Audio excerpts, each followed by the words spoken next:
specifikisht në fakt do flasim për ekipin e Partizanit, ku ditën e djeshme unë poshtë 1-3 nga Elbasani pas një ndeshje cila u shoqërua me polemika pavarësisht se shkoi deri në minuta shtesë. Më mirë se kushdo mund të flas Ledio Pano, trajner futbolli, mirë se erdhe, shumë kënaqësi. Faleminderit për ftesën. Ju kam të ftuar në studio. Faleminderit. Atëherë më lejo të drejtohem profesor Ledio, se ti e ke ndjekur besoj ekipin e Partizanit, po do ndalem pak te sfida e djeshme në tërësi, si tu duke më pas ndalemi te penalltit të shumë komentuara. Po ta nisim me Partizanin, sigurisht që ka një rritje në lojën e saj, pa diskutim që është një ekip me lojtar cilësor, por që edhe ato kanë kufizimet e tyre. Duke u nisur me neshën e djeshme, të gjithë prisnin domethënë nga rritja cilësore që kishte në ndeshjet e fundit, sigurisht që prisnim një Partizan tjetër. Por mendimi im është që ndeshja u humb nga jo më shumë në fushë, se sa nga mënyra se si u manaxhua ndeshja. Pra, gabimet të vogla, por të cilat u bën shumë të mëdha në lojën shtesë. Dhe i kushtuan përjashtimin nga Kupa e Shqipërisë që në fazën çerek finale Partizanit. Ishte një ndeshje. Është ndërprer herët rruga mendonin? E prisni që do shkonte më shumë? Pa diskutim që e prisnim unë të paktën me lojrat që ka zhvilluar ekipi, aq më tepër në ndeshjen e parë në Elbasan që bëri një ndeshje shumë të mirë, edhe fitoria 1-0 të jepte një përgjegjësi shumë më të madhe për ta kaluar më lehtë këtë ndeshje. Por kemi parë që gjatë këtij kampionati Elbasani është një ekip me potencial, është një ekip i cili jo më kot është në vendin e dytë apo tretë të klasifikimit, me ndeshje të mira, por që ka çeduar nëpër disa ndeshje me rezultatet e saj. Por, potenciali i Elbasanit është, pa diskutim që prisja që Partizani të kalonte, sepse e kishte potencialin, por si që thash, menaxhimi jo i mirë në momentet veçanta, pra në ndryshime lojtarës apo në vendosje lojtarës në fushë, bëri atë që Partizani të kishte ato oscilacionet e veta, sidomos në pjesën e dytë, sepse pjesa e parë ishte, mos ta themi perfekte, por që ishte një Partizan me potencial, një Partizan që e rrezikoi Elbasanin, pavarësisht se nuk e kishin atë goditjen e saktë në port, apo nuk shënuan më përpara, por që rastet ishin shumë më të pasta të Partizanit në pjesën e parë. Ndani të njëjtin mendim si klubi që nuk do ishte dhënë ajo penallti?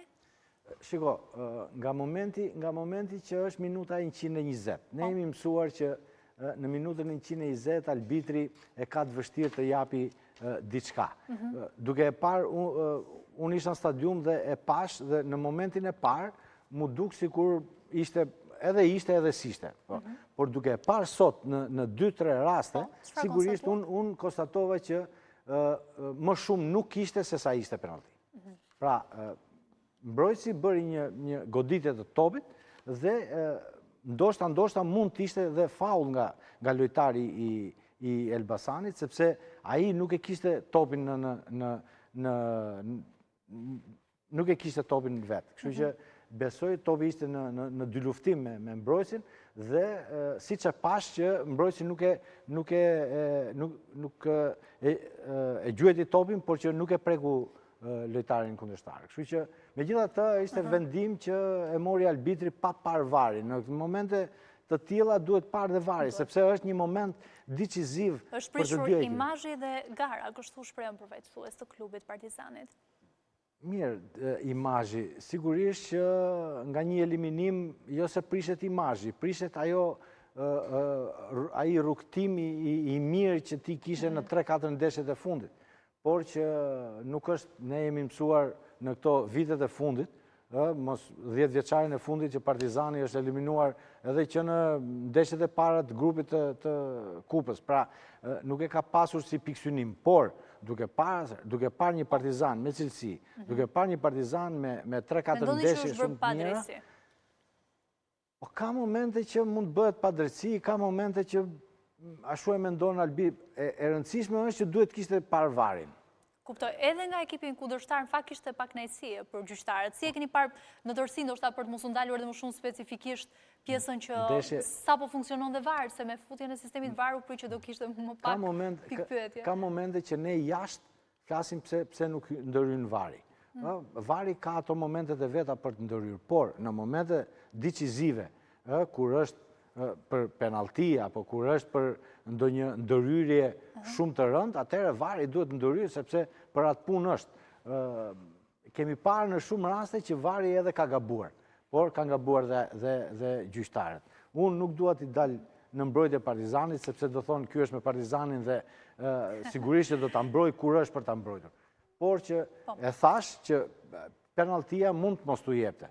Pra, arbitri do t'ishte shumë i drejtë në qoftë se do t'a lejonte lojën në vazhdim dhe t'a mbyllte lojën në 120 minuta dhe të shkonte në goditjet e 11 metrësha.